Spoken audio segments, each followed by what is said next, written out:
Welcome, welcome. Today, we're going to talk about working with buyers. Uh, so this is like you find a buyer, you meet with them, they sign an agreement, and then you need to find them a home for them to write an offer. And then on Friday, we're going to write the offer, kind of an idea. So, quick question. Anyone have a buyer that they're currently working with? Good, Bill. Way to be an overachiever. Signed? But you have a buyer on the hook.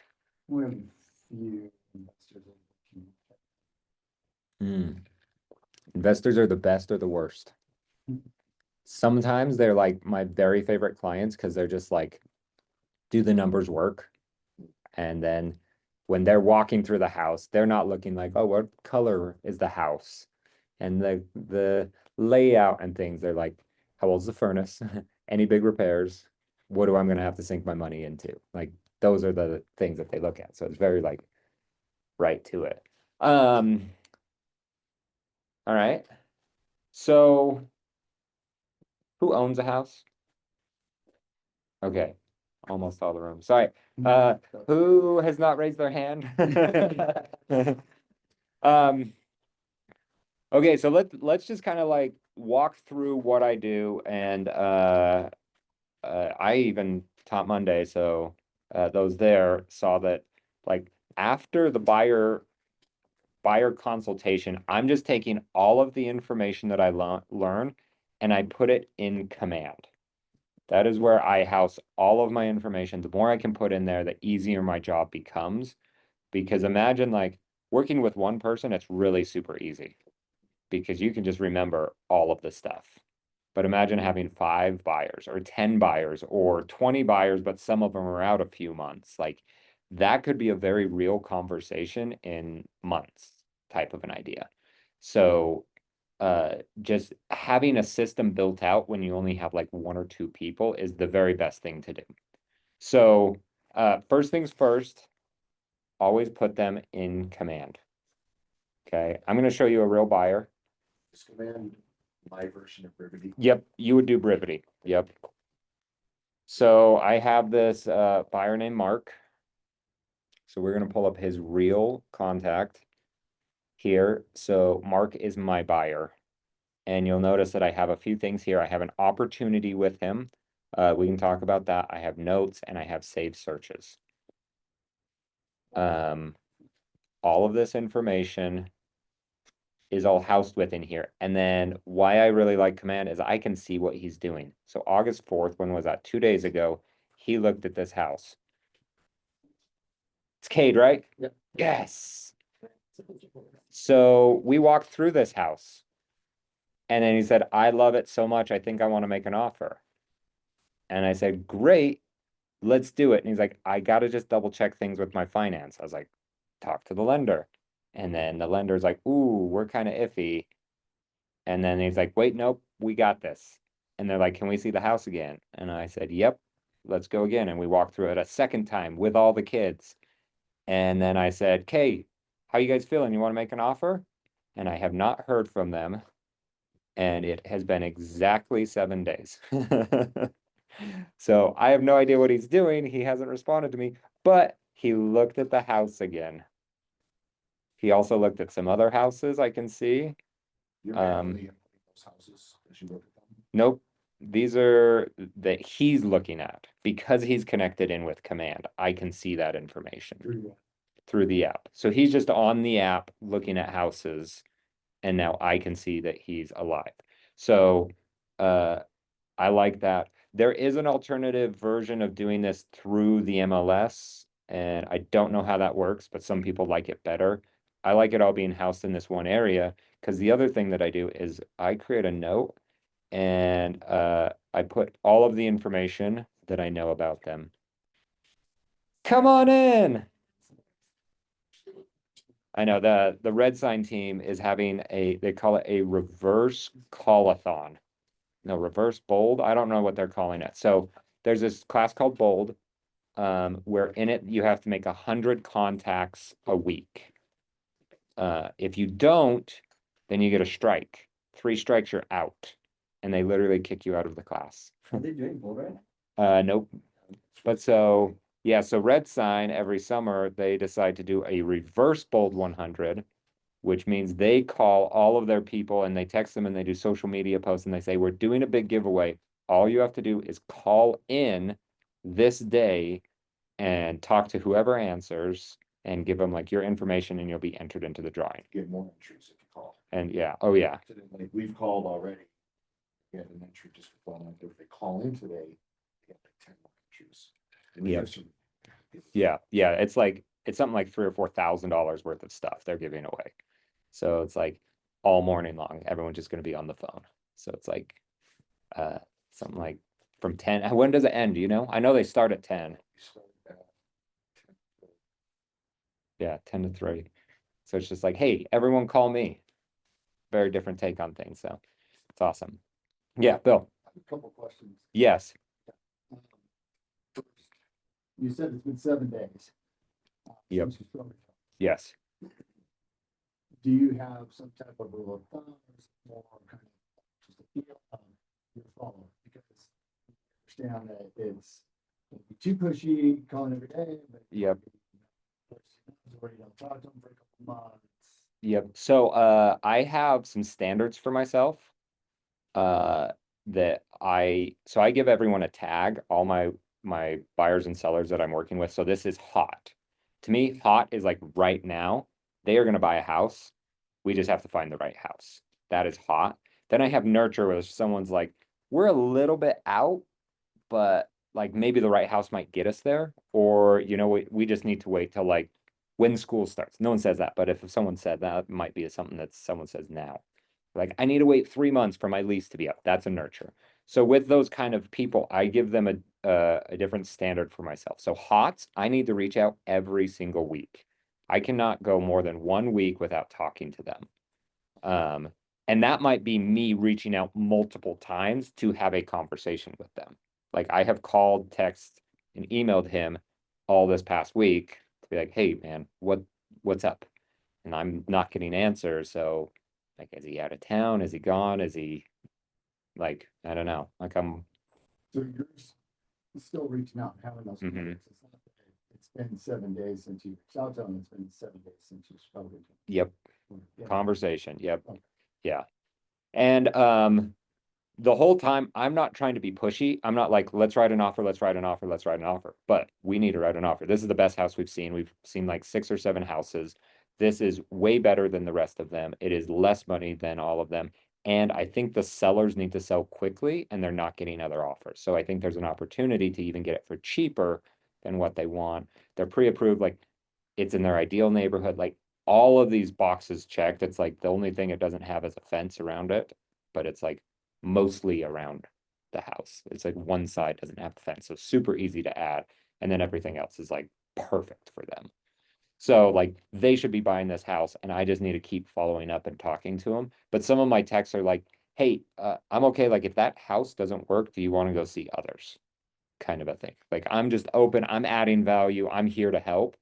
And then because he just talked to the lender, I've gone to the lender and said, hey, will you reach out to him as well to see if you can have a connection? Like maybe he doesn't like want to make an offer and he just doesn't know how to tell it to me. Like I don't know what's going on with him. So little things like that. It might be like, ooh, that's The second question I had was, I have been having problems getting people to go in my house. Mhm.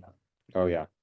So like, they like the MLS version because it just goes out to them and they don't have to. Worry anything about it. It just goes to them. Yeah.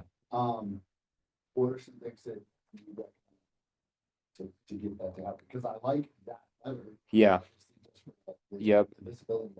So when I talk to people, I say, there's like 1,000 places to look at houses and I'm open to you doing whatever. I have a website and I like it for a few reasons. Number one, because I can see all of your favorites. I just tell them that. I don't tell them that I can see every house that they look at. They might think that's too creepy. But like, I can see all of your favorites. So it's real easy when you're like, hey, or when we're like, hey, let's go see houses this weekend. And then I just say, what are your top houses?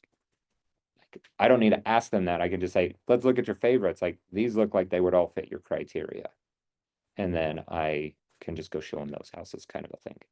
So I just almost like pitch it as a benefit to them. It will be easier. And then I also tell them that it's a nationwide, it has all of the houses.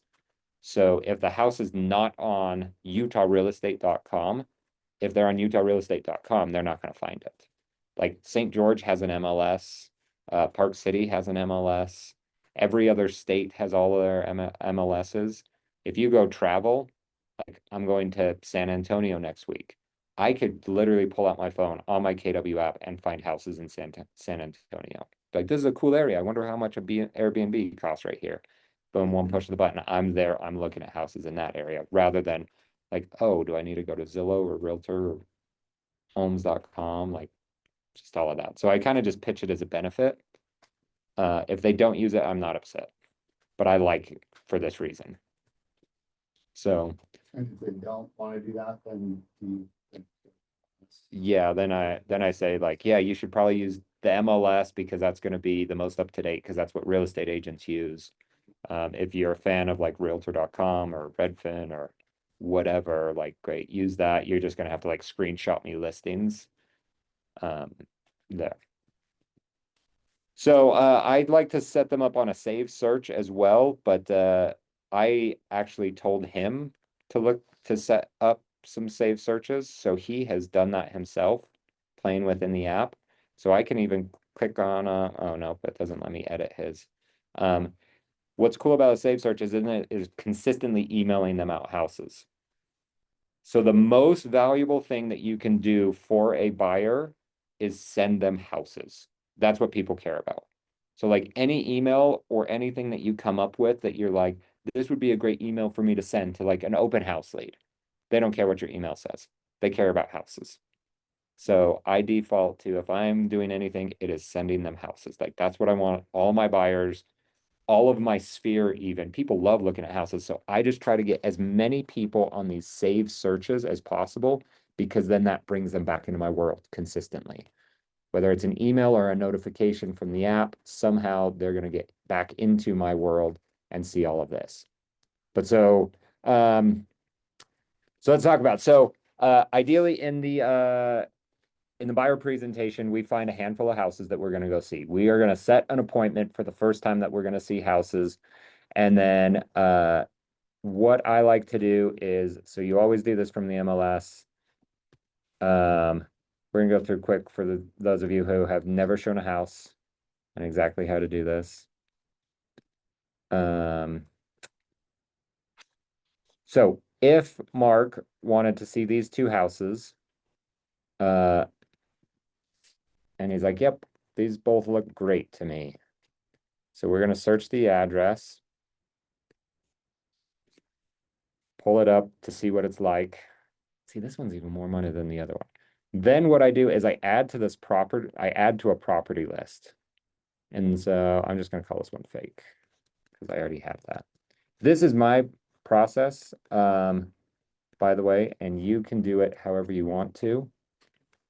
But this just seems easier for me because I'm bringing them from all over the place. See, are we still active? From his Look at that. pre-approval, will you know if he's, because you said this one is more. Yeah. He's approved up to a certain amount. Yeah, so we got approved up to 870. I think he might be able to go a little bit higher, but he's like, this is the house, so it's 870. See, and we're 32 days on market. And I asked the agent like 2 weeks ago, like, what's the most important, like besides price, what's the most important thing to your sellers? And her whole response was close in 30 to 45 days. Well, that was 14 days ago. So now that would be close in 30 days, I guess. So I think they don't have offers and time's not on their side. So that seems great to us. So we're going to add this to again, the property list. So now I have here in my fake one, the two properties. I can delete any others. How do I delete these? Easy. There we go.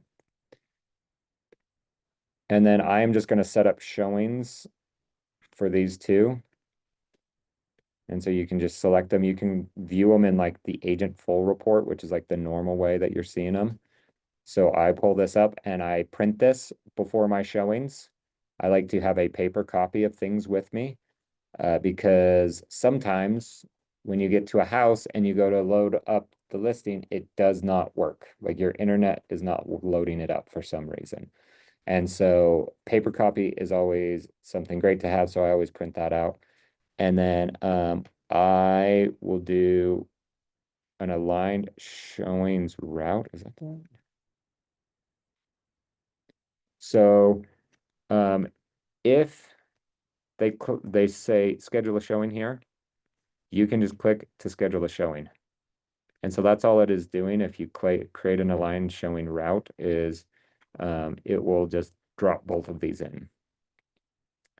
So maybe it's like, okay, we've seen these test. Let's just do it on Saturday so we know we can do it. So then boom, it's gonna fill it in and it will give you a drive time between these two. So it's super nice. Now, if they are not using a line showing, they are a stupid agent because we get it for free and it makes it so nice to do everything. So if I click create and schedule route, is there one more step? Do you guys remember? Or does it create it? I always forget. Okay, don't click this right now. But so if you click create and schedule route, it will literally send a notification to the listing agent, to the seller, however they have it set up to approve that showing. Once it's approved, then you can go see it. Now there is some juggling around here because like imagine that if we had 4 listings and the second one said, oh, nope, we can't do that time, or we actually went under contract. Well, now you have one setup, then a gap, then 2 more setups, so you have to go back and rearrange. It's always a nightmare. It's never fun. But so it's as easy as that. Yeah. Align showings. Yep. So I went to, you can either just click create or schedule a showing. That's going to be one at a time. Or if you go into the reports, it's aligned showing route. Is that when it creates the route, is that post? It is a just I tell them where I'm going to start and what time. And then it says, okay, it lays it all out and then it sends the request. Oh, then it sends a request to the agent. Yep. Yep. So, and in this, like, so imagine I'm gonna, so if I wanted to change this, like, they look at houses for way too long. So I could go here and say 45 minutes and let's just click fastest route. Who do you want to show first? Maybe I'm like, okay, let's go to this one we haven't seen and then end at the one that we did. And we can be strategic on however you want this. Calculate routes, boom, and it will just fill in right there in the middle, the little drive time. And so this is going to request a showing at 10:52 a.m. because it is, must be 7 minutes away. So it is very exact. Now, what is the nightmare is when you are going to this house and they're like, they spend 45 minutes in a house. If we pull up to this house and they're like, no, everything's wrong about this house. We hate it. They walk through it in 5 minutes. And now we have 5 minutes of showing, and then we have a 7-minute drive, and we need to make that last for 45 more minutes. Like that's when like having all of these printed out will be super helpful because it would just be an easy text like, oh, hey, I'm gonna come a little early. Is that okay? Or you can even see this is vacant. So sometimes I will highlight the vacant ones. And then as you approve it, you get feedback. So this is what it looks like. And so I requested to show the property, and then this one was instant approved. Usually that happens when they're vacant, but not always. This one is like semi-vacant, they're like half moved out. And then it's gonna give you showing instructions or anything there. Using this under that fake chat that you. So that was just the properties. So I just created a property list. So I will, yeah, so like you'll notice here with like Mark Nilsson, I add properties that we have shown into this list. So I can go back and see, like, we have seen all of these houses. And so if they're like, man, this one's not as good as that one that we really liked, which was this one, and I can click in and be like, well, so this one's 4,700 square feet and it was like 2 stories. The one that we're looking at is a rambler, so it feels more open than this one did. And I get to like pull it all up right there. They should have bought this house. It was great. Is there a way to make notes? Each of those houses in there? Or do you do that Nope. stuff? Nope, I do it all in, so, well, I don't do it in Command, but I should do it in Command, because what I do is I've printed out my papers. So each of these is printed out. They are still in a folder that is in my car. And on the back of the paper, I'm writing down notes of things that they liked and they didn't like. I have showings coming up on the right and then showings that I've done on the left. So I can pull up any of it. So even when I print out one of these MLS printouts, in the top right, I write the date and the time that I'm showing and any instructions. For example, this one had a extra code that I needed to put in the super box, and I wrote that code right on there. When they say take off your shoes, turn off the lights, don't let the cat out, I write that on the top, because imagine showing 3 or 4 houses and you go to set that up and one of them says, don't open the garage door or the cat will kill you. And then every single house you walk in, you're gonna be like, is this the one that has the deadly cat in the garage? But if you write it like somewhere that you will see and they're constantly asking questions, I'm making sure the time, so it's just really easy for me to pop open the folder and just see what's next and things like that. So that's how I do it. I don't know how other agents, maybe they have it all on their phone. I also use a calendar. So when I'm setting up all of these showings, so like, let's say that these get approved as, oh, it's gone. But if it gets approved, those automatically add to your calendar. You can set it up to be that way. But then I create a calendar event that I invite the buyers to that goes the whole time. So like this is like we're going to be an hour and a half. So I would have an hour and a half starting at 10 o'clock. I would put in the notes what properties we're going to, and I send it to the buyers. That's just me being weird about my calendar. I don't know. Other people might like it because they're weird about theirs. They might not even accept the showing, but then it's like, hey, it's in your calendar. Just click on your next one in the notes or whatever. So you can try to do things like your way, but imagine that like you just want to add value to the clients and make it just easy. Because this is the first time they actually get to see you working. And you don't want to give out off any red flags like, oh, I'm not prepared. I don't know what I'm talking about and things like that. So even before showings, I would make sure that you are prepared and you know what you're talking about. So something that I like to do is you'll notice in my command, I created this note. And then I will edit it as I go. And so I did it all in lines like this. Pets, I just found out that they have one old little dog. I forget what kind it's called. And then want a boxer soon. So now I have more information. I have their hobbies, I have their work, I have priorities that they have, any deal breakers that they might do. And so now that I have all of these, I can almost judge every property based off of my notes. And it's real easy for me to do. What I actually do is I will copy this into Perplexity. You guys ever use Perplexity?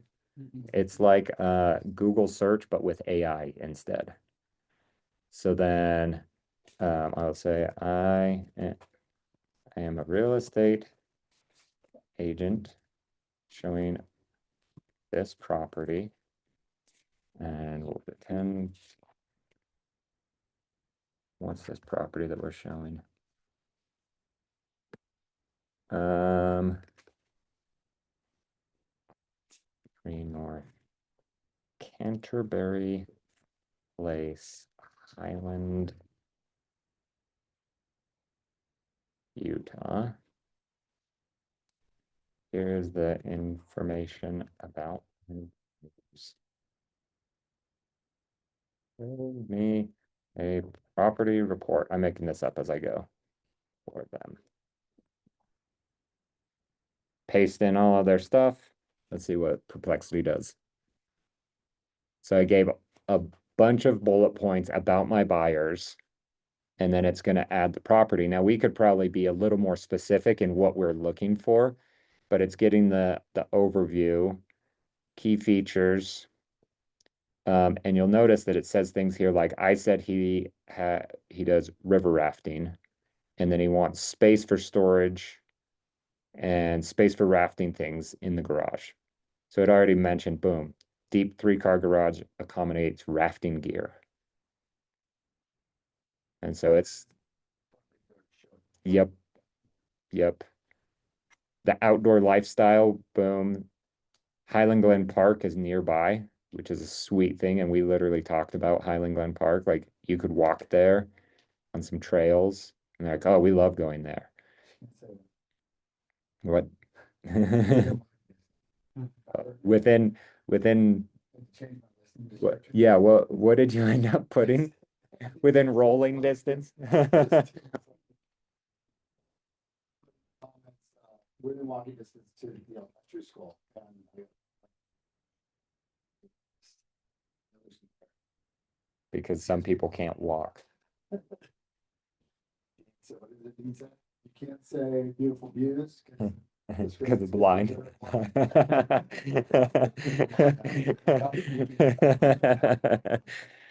Yeah. Oh. That's crazy. So then here's like schools, like, so I could be very knowledgeable and be like, oh yeah, the kids will go to Freedom Elementary. It's just right around the corner, like 0.2 miles, like, and it's rated 8 out of 10. I don't know. We could click on the link and see how it's rated.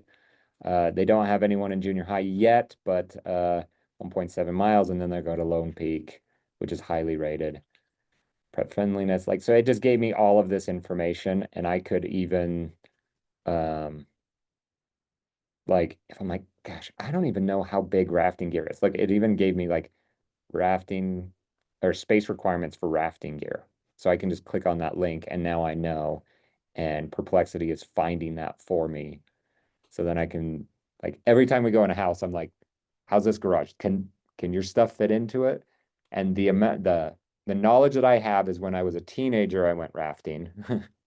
And then I have seen them drive by me on the freeway. I'm like, it's like a car, but different. So like, boom, here's all of this information about things that they would have. So I could get even more knowledgeable about things that they want, like temperature, raft equipment. Like I could go down a rabbit hole to give them the best experience. But then it took me seconds to just input this, and I could probably tell it I want more information specifically on schools or fun things or whatever.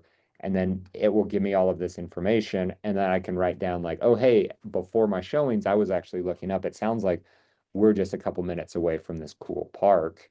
And if I really had time, I would go drive that cool park first and then come in, because then that's one more selling point. Be like, do you realize that your boys could just walk down this path and go to this awesome park? Like, would you trust them to go walk there themselves? And then she's like, yeah. I'm like, that would be so cool. You send them out the backyard, they're just zip up the trail and they're just on there. I don't know Highland very well. I don't sell a lot of houses in Highland. I don't have a lot of friends that live in Highland. I don't have reasons to be in Highland often. But this almost makes me more of an expert at Highland, because I can be like, oh yeah, Freedom Elementary, that's a good school. And then I can judge that based off of the other schools and all of the information, because we could do this exact same thing and say, okay, now swap out for this other house. And then now I'm ready for the showing. Questions, thoughts? Information. Tons of information. Crazy. Yeah. So when sometimes I'm like, just put more information in there. I've just been kind of throwing information overload. Like I said, email. You can send an email and I'll just copy paste the email, because the emails are super long. I mean, Yeah.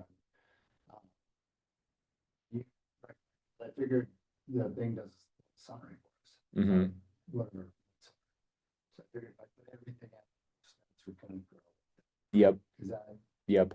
Yeah, so in my command, I wanted a very specific way that I was doing this, because you guys want to go crazy on how you should do this. So you should figure out the exact prompt that you want to do it. As you're doing Perplexity and stuff. So like I added this in because I decided that these were easy things for me to gather. They actually would determine what house they should buy and not buy and give me some good information. But then we started our prompt by just saying, I'm a real estate agent showing this property and the address. Here's the information about my buyers. Build me a property report for them. If I got very specific in what I wanted to go find out of Perplexity or ChatGPT or Claude or anything like that, then what I would do is I would create a keyboard shortcut and have it fill in that prompt every single time. You guys ever done that? So you can do, so I have a bunch of shortcuts. So like one of my shortcuts is hashtag 30min, and you'll notice that it wants me to just put in my calendar link. So you can create keyboard shortcuts. Let's see. This is not part of the class. Let's see, they call it text replacement. You can do it on Apple and even dumb phones. So like here's like a whole bunch of them that I have.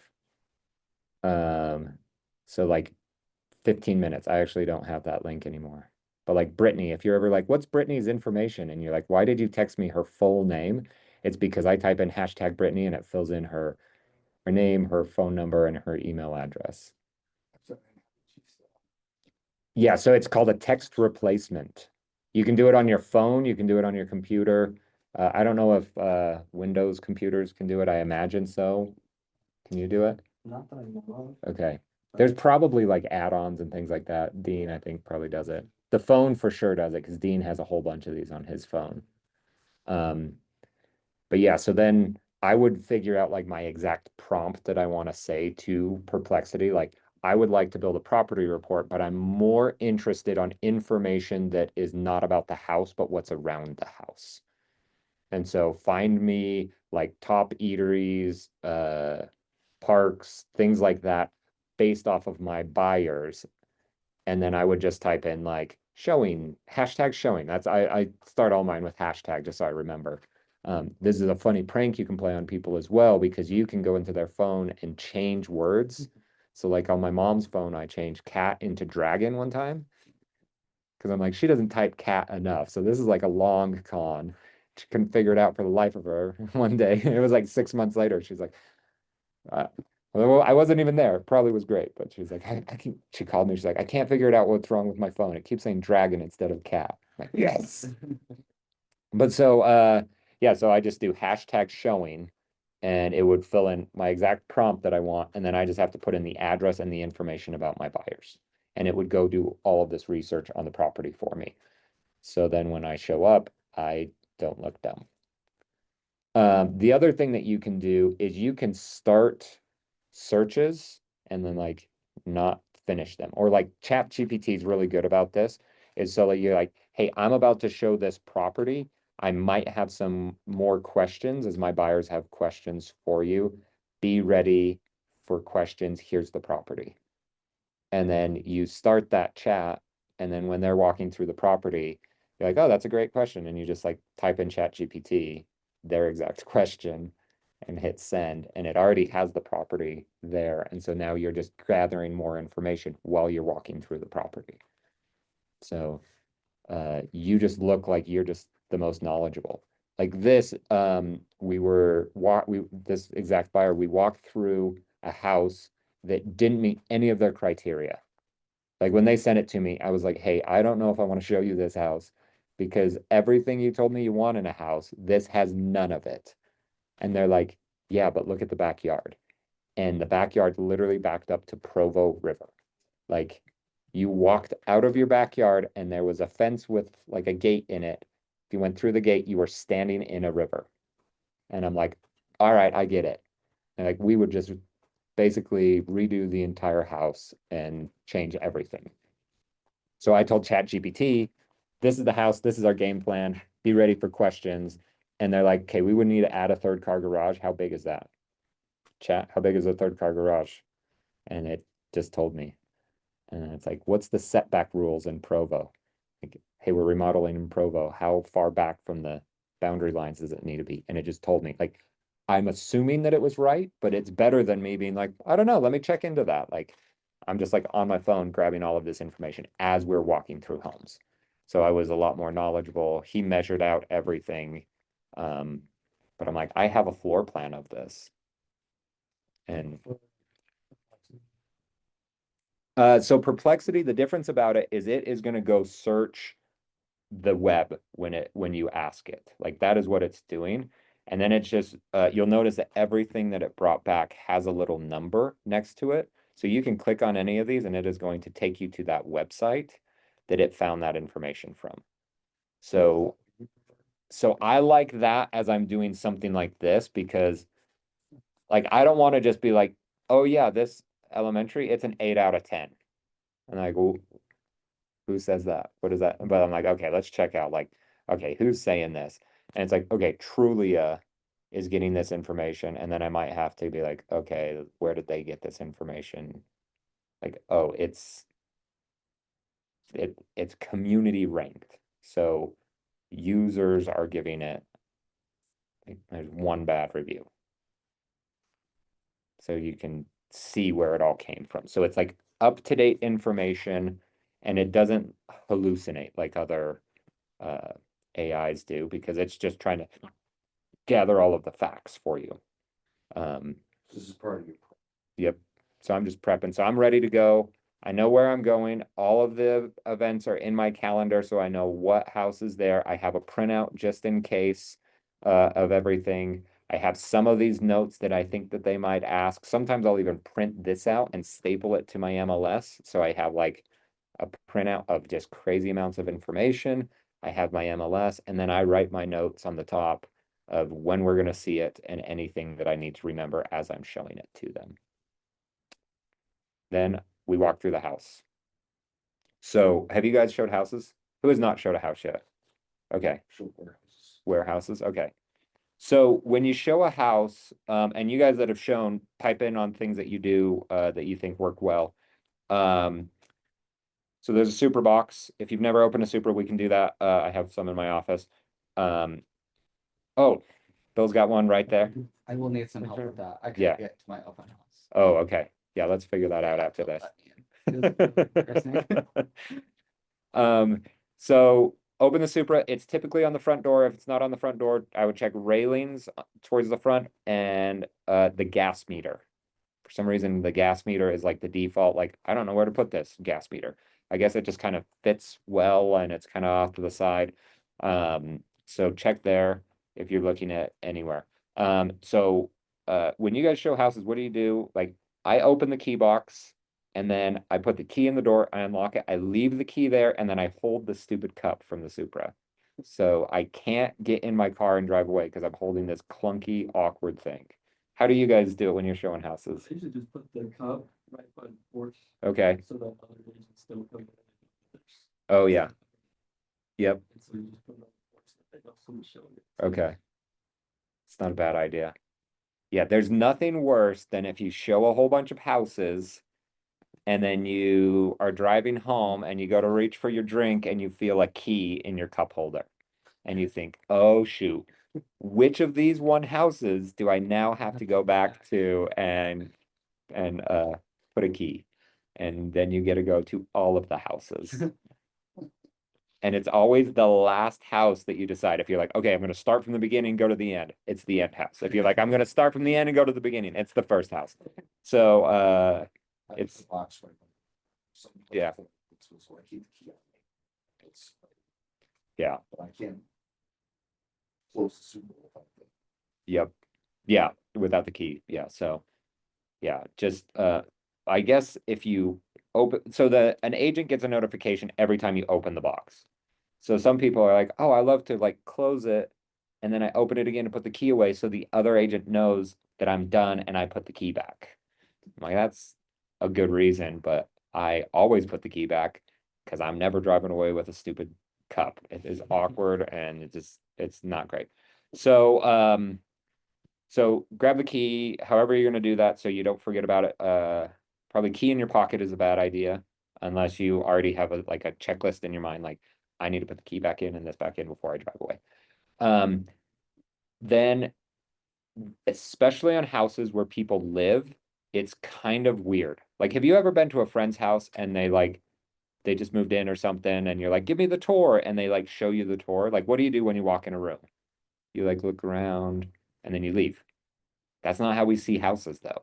We need to like open up closets and it's like, oh, here, there's a door. What's behind it? Like, that's how we do showings.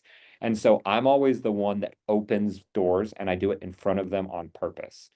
So I open up the like front door and I'm like, hey, come on in. And then as they're doing it, I'm always like, oh, what's behind this door? And I open it. And just like almost showing them that this is okay. Then I'm a kind of explore the house with them kind of a guy. And again, I'm opening closets and things like that. Hopefully you don't have to worry about your buyers like being kleptos or anything like that. But if you are, like, definitely follow them around. If they have kids, you might want to distract the children as they get to see the house a little bit better. So it's kind of like there's not like a good system that you're like, this is exactly how I do it every single time, but it's like, how can I just let them get in the house and see the house? I always ask them a lot of questions. I give very little opinions, because I hate a lot of things in houses that people really enjoy. Even funny things, like my wife was saying, she like did our wall like years ago. It's like our master bedroom is like a dark green wall that has like the boards that go in all different directions, like the cool designs that everyone does. Well, she hates it because when the angled pieces get a lot of dust on them. And so she's like, I want to go vertical with all of my lines. I'm like, that's a great idea. But so now I have this opinion that if I buy a house that has all of these things that are curvy, like I'm going to be dusting them constantly. And I'm like, that sucks. So I don't want anything horizontal on the walls like that. And that is my opinion. Other people love that thing. Also, if you are living in, like, I live in a 3,000 square foot house, if I help my cousin buy a 2,000 square foot house, I hated every single house that they saw. But I also have 5 kids and they have 1 dog. So they're like, a house to them with 2 bedrooms was just as big as where they lived, but they would own it and they could have a nice yard. And so like third, fourth bedroom, that was like a dream to them. And I'm like, ooh, if I had 4 bedrooms, I think I would struggle with life. And so we lived in very different worlds. It was her first house. I'm on my third house. Like, our houses are different. So my opinion didn't matter. And I would have falsely steered them into a bad opinion if they were listening and trusting me. It's why I always hate when first-time home buyers bring their dad, because their dad probably lives in an $800,000 house and they're buying a $400,000 house. Like, yeah, of course it sucks and it's a fixer-upper, but that's what you can afford right now. So I ask a lot of questions. I'm a big fan of having them envision themselves living there. So what would you do with this room? You know, if they have 3 kids and they're in the master bedroom and then there's an extra bedroom, I'll ask things like, what would you do with this room? And just let them kind of fill in. Or like, who would get this room that has the bathroom attached and then the other 2 rooms that don't have a bathroom? And let them kind of duke it out. Sometimes I'll even ask the kids, like, which bedroom would you want? Things like that to try to help them sell the parents on it. I am not trying to sell them on the house. I am trying to make them realize that this could fit everything that they want, right? We have wants and we have needs and we have things that don't quite fit. We want the needs to all be met. We want the wants to be as met as possible. So after you show a house, I always say, so how do you feel about this house? And it's just very open-ended, like, give me all of your opinions. These are the notes that I try to write down. Or even better, I like to record a lot of the things that I'm doing. So I'll open, like, I do Otter AI as my recorder app. Some people will just do on the Notes app, you can just do start a recording and it will just record a voice. I don't tell anyone that I'm recording them, but if they ask, like, oh, what are you doing? I'm like, oh, I just actually record this so I remember and don't have to take as many notes. I think people are okay with it, but they also think it's weird because they're not used to recordings happening and normal things. You're fine legally to do that, as long as one party knows that you're being recorded, you're fine to record anyone. Already being you. You Yeah. are the one party, yes, that knows that. So, Through other people's mistakes, don't have that conversation next to the front door.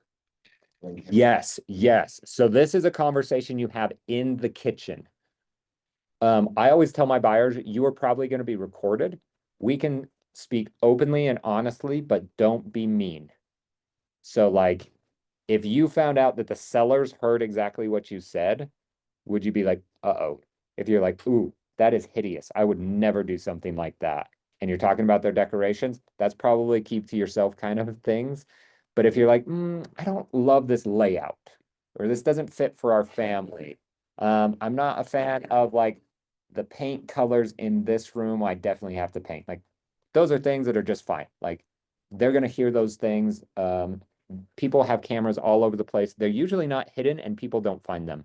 So funny. I had these sellers that had a camera. It was like it was really high up. They had like a 2-story like open area and they just had to install their camera that could just like look down.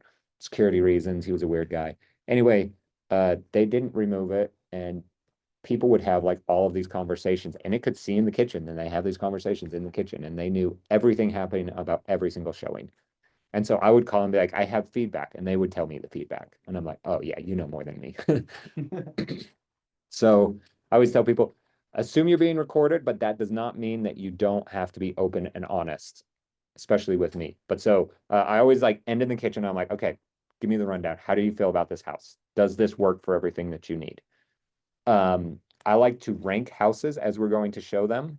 So some people are like, as soon as we find the house, we're gonna cancel the rest of the showings and we're gonna make an offer.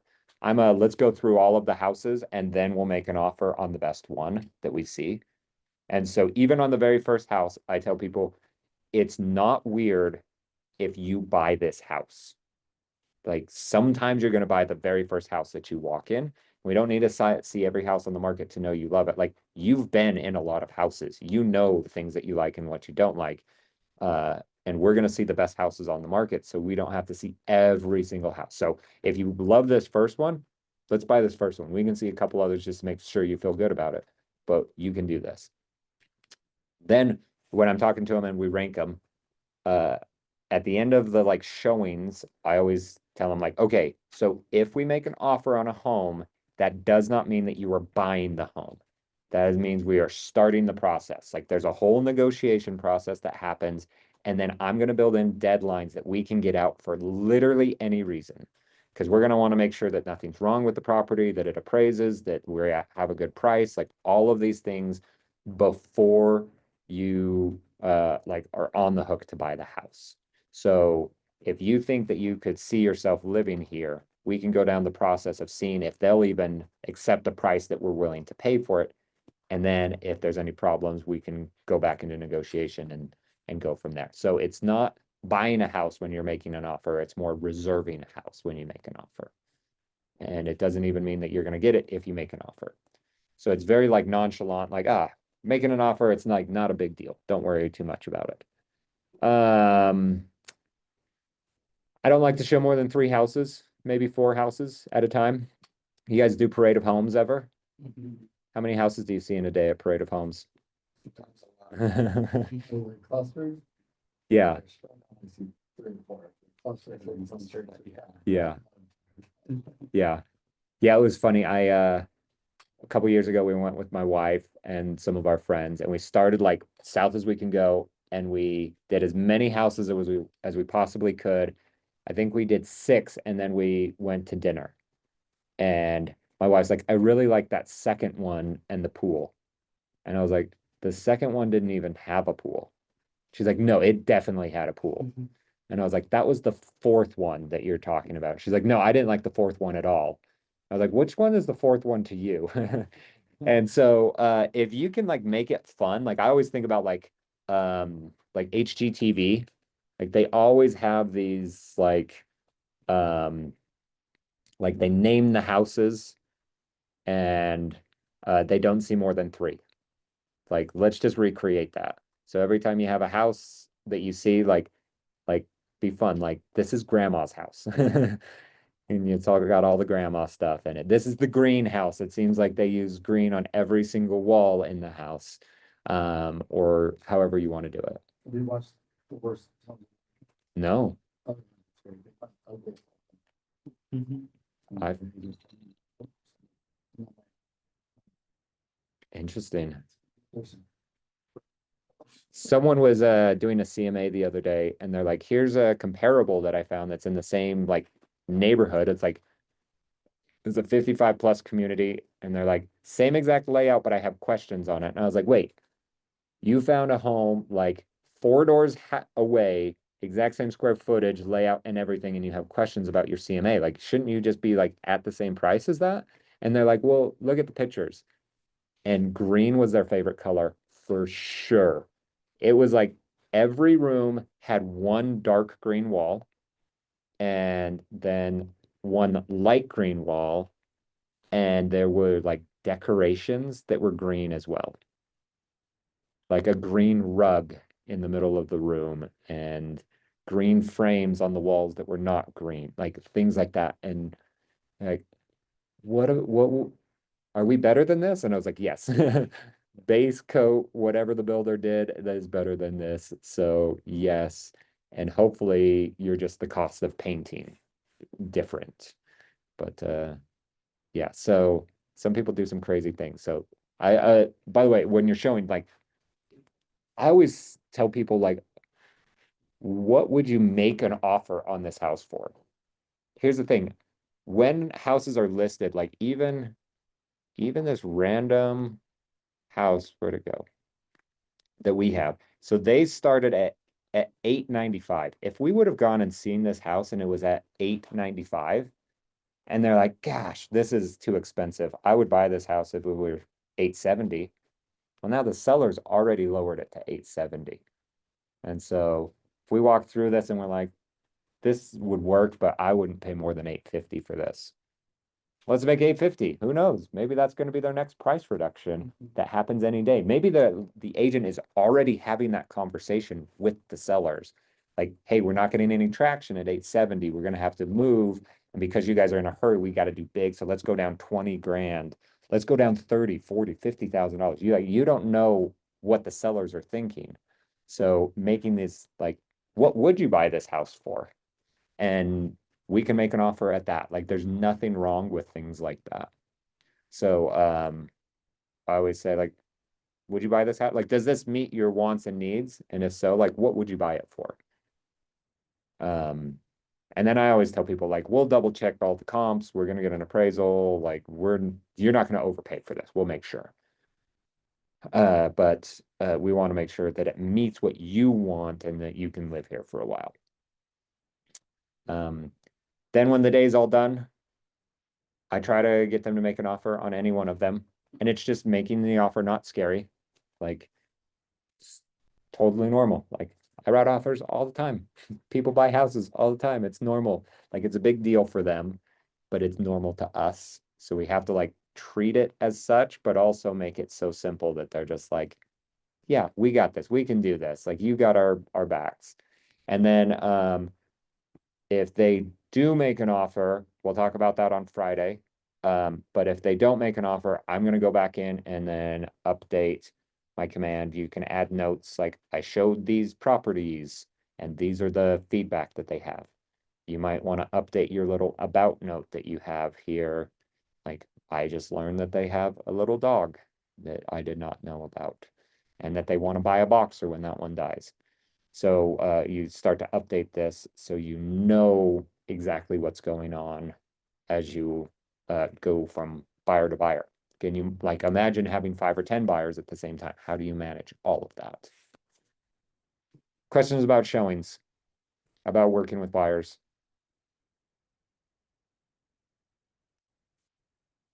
Secret about buyers is give them the right house. And they might be like the ones that are sending you all of the houses. And so you're like, I don't need to find the right house for them. They're going to find it on their own.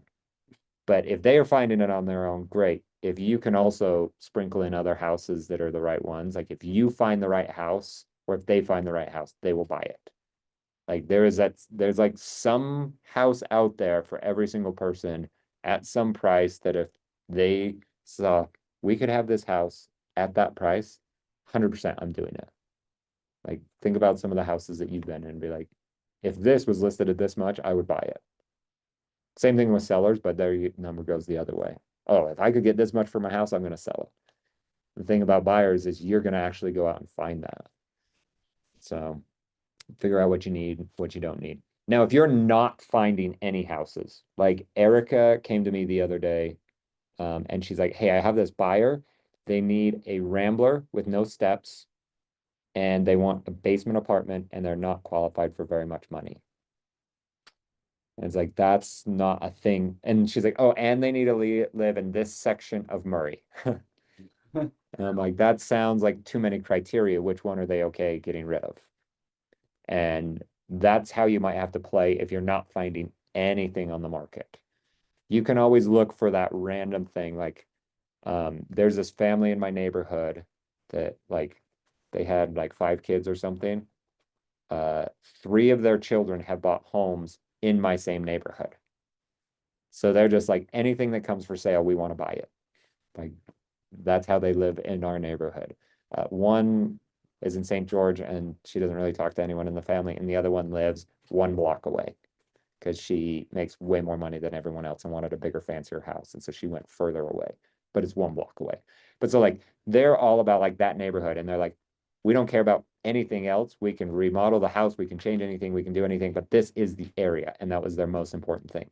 Like, some buyers will have that, and if they have too many criteria that you can't find something, we need to start removing criteria. And I would start by things that are easily changed. Someone's like, I need a 3rd car garage, and everything that's out there has 2-car garages. Well, how expensive would it be to add a 3rd car? And is it doable? Then let's add that in as something that we can do. I need 4 bedrooms. Well, everything only has 3 bedrooms, but they have unfinished basements. Can we add a 4th bedroom in the basement? Kind of an idea. So knowing like the why behind all of these things is very important, because then you can narrow it down and help them find the right house. And you should default to send them more houses than not. So sometimes, like, I could even go to Mark here and I could be like, hey, Mark, I saw this house and I thought of you guys. It's a little bit different than the one we saw. It's not too far away. Kind of similar to some other houses that we saw. Do you guys like this layout better? And now I started a conversation about a specific house that he has seen online. But I'm not saying that I'm saying I went and found it for you and thought of you, even though he found it, and that's why I know about it. So whatever you do to stay just top of mind, you're reaching out a whole bunch.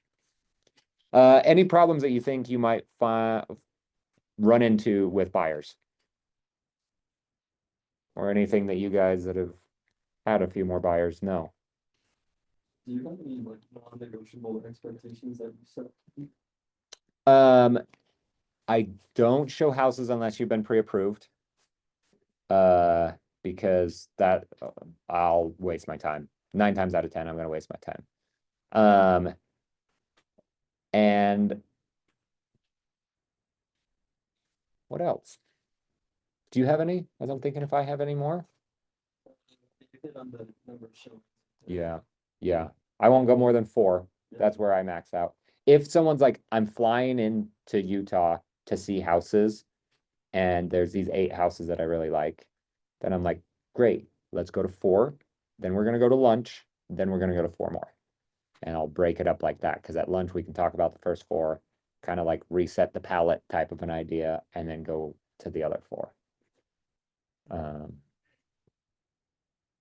But besides that, not really. Maybe I do have a lot that I'm not thinking of. Actually, that sometimes it's useful to lean back on something.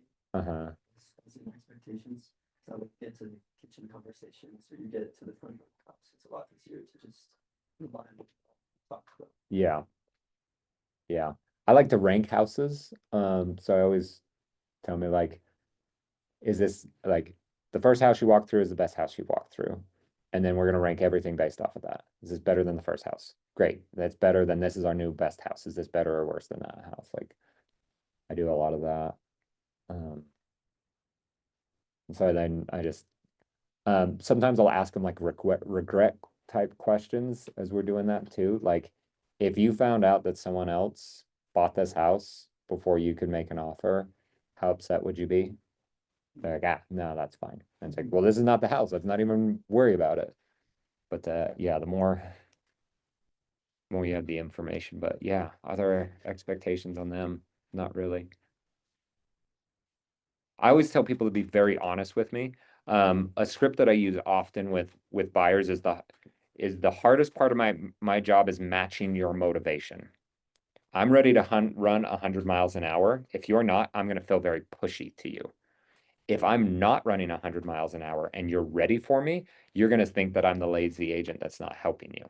So we just got to be very open, like, tell me what's going on and what you're thinking and feeling. Like, no judgments here. Like, you're not going to upset me or anything like that. Just tell me if you're ready to go, let's go. If you cool off, tell me that. And when you're ready again, tell me that again, because that way I'm matching your motivation and I'm not that pushy realtor, or I'm not dropping the ball, but I'm actually helping you out. That's huge. Hardest part of my job is matching motivation. Yeah. Try to open the door for honesty. Ideally, you would ask a question too, like, how honest can I be with you? Like, if you're like, we love this house, and I'm like, this is a bad decision for you. Can I be a 10 honest with you? Like, those kind of things. And I always tell people, be a 10 with me. Like, if I tell you something and you're like, you're wrong, and then tell me that, and we'll fight about it, or like, all right, you're right. I'll cave. I I try to look at houses and try to give advice to people with what situation I know. And I'm trying to think further than the right now. People are very good at thinking of right now, but if they tell you things like, oh, like we just got married and we want to have 5 kids, and then they buy a 2-bedroom house, I'm like, how soon are you gonna have kids again? Like, sometimes I ask these awkward questions. Like, the other day, even on a recruiting appointment, it was like boyfriend, girlfriend were both on the appointment, and I was like, hey, are you guys married, or like, when are you gonna be married? Like, these are real awkward questions for me to ask anybody. I can save you a whole bunch of money if you're married. Because Keller Williams cap gets, like, you share one cap with your spouse. So when you're asking how much does it cost to be here, depends. Determine the relationship for me. But like, I'll even do that in showing sometimes, because like, yeah. I even I was like, okay, like, you don't have to answer this question, but like, when are you guys gonna get married? Because you'll save more money then. And I'm like, maybe this is a question that she's gonna ask you after this conversation. But like, I'll ask him like, okay, you just got married, like, what's your timeline for kids? Like, not that that needs to be an important thing, but like, if you're like, oh, we're gonna have kids like now, like, great, then you're gonna be popping out kids 4 or 5 years from now. You're gonna be too big for this house. Are you ready to move? Like, what if the market goes backwards? Like, basically, if you live there for 5 years, you've been fine in any stretch of the past 40, 50 years. 5 years or the 10? So if you bought in 2008 an average house, then the average house price came exactly back to that within 5 years. No kidding. So the peak to the back to that same was 5 years. Now, you also have to pay commissions, so it probably is real more like 6 years. Because you need a little bit That there. was the most dramatic. Yep, like, that was the biggest drop that we've there's so had. much fraud Uh-huh. happening that's not funny, so that's not funny anymore. Yeah, so we had a big drop in house price. So if you bought at the peak, you had to wait till basically 2013, 5 years later, to have break even. Mhm. And so if I'm like, ooh, this is not a 5-year home, like, is the market gonna drop this year? Like it could, but it's Who not- knows? Yeah. It's not gonna be. Ooh, I saw this interesting graph today. It was the changes in job loss. So like, you know how they report the job numbers? Well, they always revise the previous job numbers too, because they have like they figure out the real numbers. It's like taking a test and then being able to like go change your answers after you learned more. But I guess that's how the government works. Anyway, they were $235,000 or 235,000 jobs off in the last 2 months. And so I was looking at this graph of when they've been wrong.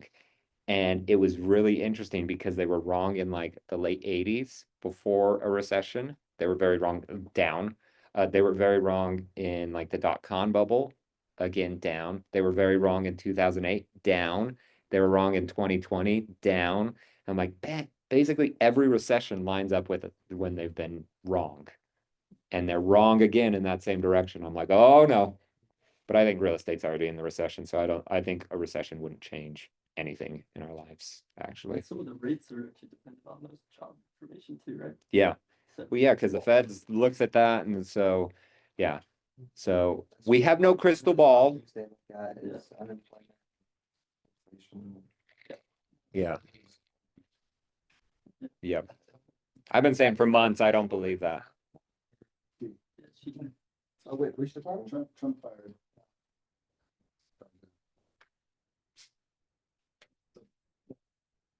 Agency that reports jobs. Well, that was like half the reason the Fed wasn't doing anything, because they're like, jobs are still strong. Like inflation is a little bit up there, a little higher than we want, but it's not too bad. Like that's not our worry, but jobs are still strong. Why would we lower rates if jobs are so strong? Like the economy's good. And they're like, oh, just kidding. We were really far off. Well, Like 250,000. reports for the last 2 years of the last administration were off. Oh, I didn't see that one. Yeah. So as this all ties into like a buyer, if I'm like, okay, if you're gonna live here for 5 years, I feel good selling you any house. If you're like, my plan's to live here for 1 year because then we're gonna outgrow everything about this house, I'm gonna call you out about that and be like, oh, nope, like that's not a good idea, because who knows what it's gonna be like in a year. I feel very confident that in 5 years from now, the market is gonna be up or higher than it is today, because the average for the last like 80 years is 4%. 4% on average, we go up. I don't know why I would say it would change from that. Short periods of time is not always that same. So like we might not have 4% this year. We could get 20% this year. We could get -20 this year. Like all of those are real, but in a 5-year span, you're probably going to be fine. So if it's like a short term, that's when I call people out. Like this doesn't match with your 5-year goal. Besides that, I'm like, let them make all of the decisions. But also you can ask like, okay, if you're gonna live here for 1 year, do you need to sell it in 1 year or is Yeah. it going to rent? If it's a rental, that's the only time that I would be okay with that. Like, and that was my plan. I bought a house, I lived there exactly 1 year. Like 1 year from the day that I bought it, I made an offer on a new house. And I moved into that next one. And my plan was to live there for a year. We lived there for a year and a half, and then we moved into a third house. And my wife said, stop it. And so now we are stuck in that third house. And so that's kind of our journey, is we were buying houses that didn't fit us. Like we knew short term they would fit us. We would have been fine if we had to stay for 5 years, but they were not ideal for like where we are now. So I couldn't have stayed long term. And so now I've been in my house like, I don't know, 8 or 9 years. I feel like the majority of the time, two buyers will both have these conversations. Yeah. Because they know you're invested in their goals and then where they're gonna call in those next 5 years. Yeah. So here's something that like no one will tell you. The main bulk of your like value add is from like writing an offer all the way to closing. Like those are the reasons, like when you get to closing and you ask someone like, tell me why you were happy you had an agent. They're not going to say anything before the offer. But like we try to add all of this value in all of these first things. But so everything that you were doing up until then is just like one more thing that makes it so much more worth the amount that you're paying. So you almost like, this first part is just showing that you're going to be awesome. Like I'm doing all of these things and you're going to love me. I promise. Like I'm worth it. Stick out with me, even if you're like, if it's a little bit longer, or we're not finding the house, or we're running into troubles with lending, or we have to like cut our budget, whatever that is, like, I'm here for you. But once you get that offer, that's where people are gonna be like, oh my goodness, you did so much. And you're gonna be like, I didn't even tell you like a fraction of the things that I did for you. Like, you saw a few of it that I updated you, but I did so much more in the back end. And that's where you're like valuable. So it's like the first part, you have to like show them that you will be valuable, and then you will actually be valuable. Because when they don't have a contract, they could fire you. Like, when they don't have a house under contract, they could fire you at any point. So you want to add all of this value and do all of these things. And that's the fun part that people have. And so that's a great time to get referrals. So you're out shopping for houses, like, hey, do you want to bring a friend? Who else do you know that's looking to buy houses? Let's just bring them along for some showings. Or who else should I be showing houses to? Like, those kind of conversations. Get referrals right up front. And then after closing, you're going to do a whole bunch to get referrals too. So, okay, questions, thoughts, anything? What's your response to, as you're showing homes to people like unreasonable? Like, oh yeah, there's, you know, this or that. you know, Yeah. Stretch wall. Oh, there's no like the on cabinets. floor. Mhm. Yeah, it's just nonsense. Everything. It's like Yeah. you're never gonna find a perfect house. Yeah. If I get to like my like wit's end with them, I've never actually gone to someone's house, but I'll ask them questions about their house. But like, I would imagine that if I went to their house, it is going to be worse than the house that we are looking at. Like 9 times out of 10, that's how it is. The one big exception are downsizers. Like, if you live in like a 5,000 square foot home, and then you're like, you know what, this is too big. All of the kids are out of the house and everything. Let's downsize. Let's go to like a 2,500 square foot home. Like, you're going to hate every single house, because every single house is going to be worse than what you live in. But besides that, typically people are like getting better every single time. But I am judgy about things as well. So I get that. Like, I just remodeled my bathroom, and I was like, let's put in a smart toilet. Why would we not do that? Like, toilets are like cheap end, $89. I was like, I'm not putting in an $89 toilet. Like, that seems dumb. I just spent all of this time and energy and effort, money to redo my toilet. Or my bathroom. I'm not going cheap on the toilet. Like, let's go a little bit better. And so then you can easily get in like $200, $300, $400. And I was like, oh, here's a smart toilet for $600. Why would we not put that in? So we put a smart toilet in. Now every house I go into that it's like big and nice, and I look at the toilet and I'm like, why? It's an $89 stupid toilet from Home Depot. Spend a couple $100 more. Like, you do all of it. You have heated towel racks, but you won't have a smart toilet. Like, don't get it. Doesn't open up when you walk in. No, but it flushes when you stand up.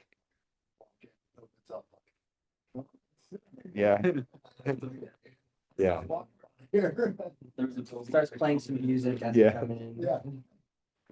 I was driving here, and there was a billboard. I think it was for colon cancer advertising, but it said, "Do you visit your Oval Office too often?" It's like, wow, that's pretty. That's funny. Yeah, but so if someone's too picky, you're start by reminding them how they're upgrading. Like, oh, do you have nicer stuff? Like, and then talk about what it would take to get to that. So like for me, if I'm like, man, everything's so great, but I hate the toilet. Well, you know what? I bought a $600 toilet. I know that it wouldn't be that expensive. Like, the worst part is like taking my old toilet out to move away. Like, that's the worst part of the whole thing. And so it's like, okay, for 600, like, would you buy this house and then put $600 to get the toilet exactly how you wanted it? Like, yeah, that's super easy. But if you can't, like, you need to help them look past the simple things, and then get real about the difficult things. Someone told me on Monday she hates islands that have sinks in them. So that's not something that you can easily change. It's not like we're gonna find a perfect house and then be like, oh, let's just move the sink from the island to over by the window. But if we find something that has like old countertops and the sink's in the right place, so easy to replace countertops. Yes, it is a cost, but it's pretty easy. It's like, I could probably rip those out for you. We call one guy, they bring it in, measure, set it, done. Like, that's an easy fix. So like, start looking at solutions rather than problems. And then sometimes it's just like, what would you like? You know, like, what are you okay with? Like, are we just gonna be like, we're okay with the kitchen as is, like, we don't love the countertops, we don't love the cabinets, but like, can you replace those later? But if you don't buy this house, you don't get anything that you can replace anything. You're stuck with whatever you have. Yeah, because. And so it's kind of different. At first they used to try. to respond. Yeah. But then it just got kind of. So just kind of, oh, it's like, you know, most of those things are easily fixed. It was a bigger thing. Just. Yeah. Yeah, that's why that's like asking them like, hey, could you see yourself in this house? And they're like, not with those cabinets. And it's like, what if we offer and make it contingent upon them replacing all of their cabinets? Like giving, I don't know, 20 grand that is held within escrow at the title company that is paid to a contractor to replace all the cabinets. Would you move in then? And they're like, oh, yeah. It's like, okay, this is it. Like, we have options. Like, I don't know how I would write that, but it's something that we can do. Let's get creative. Like, if we know, like, okay, that's the worst thing about this house, like, is it, assuming that the cabinets were fixed, is it better than every other house that we've seen? Well, great, let's move forward and figure out how do we fix the cabinets. But if it's like, no, like, I can't do the layout because there's too many stairs, it's like, done, this house isn't for you, you have too many stairs, there's not a change to that. I wish I could just raise half of my house, because I am in a multi-level where it's like up and down everywhere. I'm like, gosh, if I could just like bump one side 3 stairs higher or the other side 3 stairs down, a 2-story house, I would love it. So, yeah, solutions. But yeah, I like that idea. Like, let it all roll off. But then when you're like, hey, can you see yourself in this house? And they like, Just gets frustrating. yeah, You- yeah. Hey, before we go see houses, I'm actually gonna come to your house real quick. I just want to see what we're comparing about. Right. Yeah, yeah. Okay, so I have homework. If you have never showed a house, I want you to figure out how to show a house as soon as possible. I know you might not have Supra. Do you have Supra? Okay. If you don't have Supra yet, you'll have to wait for that. If you do have Supra access, go show a house. So here's my 2 requirements for you. I want you to do a vacant house that is not new construction. So that way you're not like bugging sellers to get out. Try to keep it like around like a normal price, because usually like crazy high prices, like it's a whole different ball game. They might be like, send me your pre-approval, and you're like, no. The second thing is you have to bring someone with you that is not a real estate agent, and you are like, you're not married to them. So it has to be like a friend or a family member or something like that that you could pretend that is the buyer. So here's how it works. Don't even worry about a buyer broker agreement. You are going to be the buyer if the agent asks, oh, this is a house for me. And then that's all you're going to tell them. And if they start asking you all of these questions about pre-approval, be like, oh yeah, I have that all figured out. And nonchalantly put it off. They might have more questions about that. Be like, oh no, I got money. Like, you don't know me. Yeah, usually not. That's why if you're showing like a multi-million-dollar house to yourself, they might be like, show me proof of funds before you come and see this. It's like, no, this is like Parade of Homes. I just want to see cool houses. But so like a normal-ish priced home between like 500,000 and 700,000, no one's gonna blink at it. If it's vacant, they're gonna be happy. Give them feedback when you're done showing the house. Like, how did it show? Were there any smells? Like, what, any advice? Like, be helpful.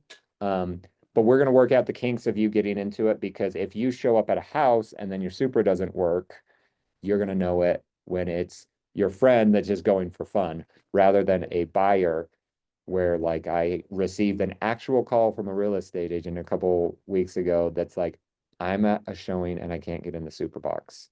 How do I open this? And my first thought is, well, you're not writing an offer. He did write an offer. I was wrong about that. They did not get it accepted, but it was an interesting thing. So work out the kinks by showing a house. Take someone with you, just to make it more fun and make it real. Pretend like they're your buyer. So it's like a little role play kind of thing. And then you'll work out some of these kinks, learn from that. And then just sell that house to them. That would be best case scenario. Like, so call that friend that you think should be buying a house and then find that house that you think that they should be buying and go show it to them. That would be best case scenario. And then if you want to go above and beyond and really start breaking into your sphere and being a better real estate agent to them, start sending people in your sphere houses. The easiest script that you can do is say something like, I'm a real estate agent. I send houses to my clients all the time. And I would love to send you houses, AKA I would love you to be my client.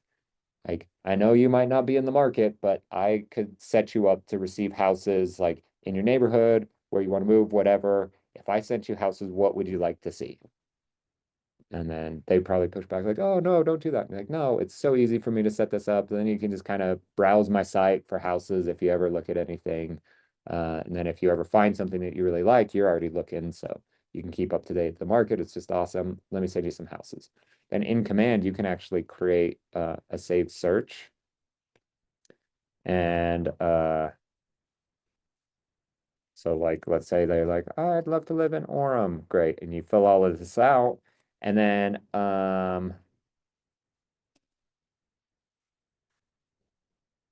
did it change?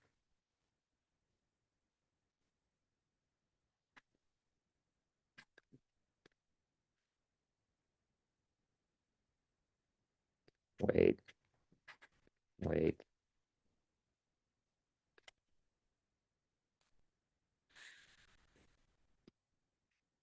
How do I do this? Save searches, create a search. Orem. Done. Next. Test. Create, save search. That's not what I want to do. I want to add notifications to this. All right, they changed it on me, so you don't get to do that. Do you have to add it as a smart plan? A campaign? So when they push new updates, will you get notified what those updates are?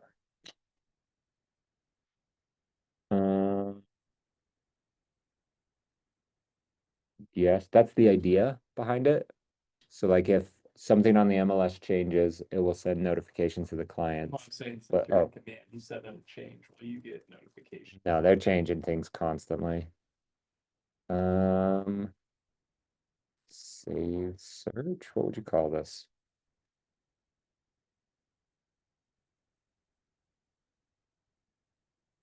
Hmm.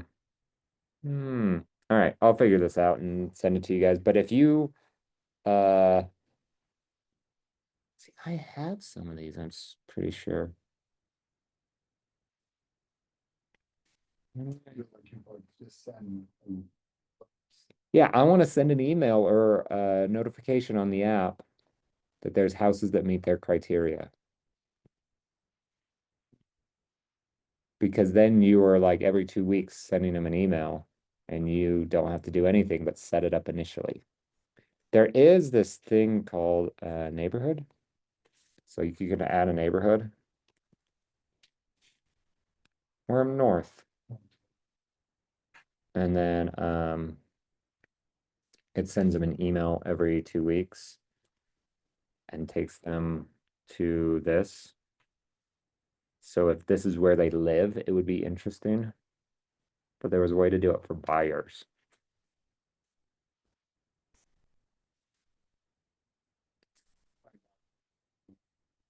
Yeah. Yeah, I'll figure it out and then send it out to you guys. But yeah, start setting people up on these searches so you are sending people houses. Because that's a lot of what you're going to be doing is sending houses, right? If you can find the right house, they're going to buy. It's that easy. So find the right houses. Okay. Go show some houses. Could you help me with my super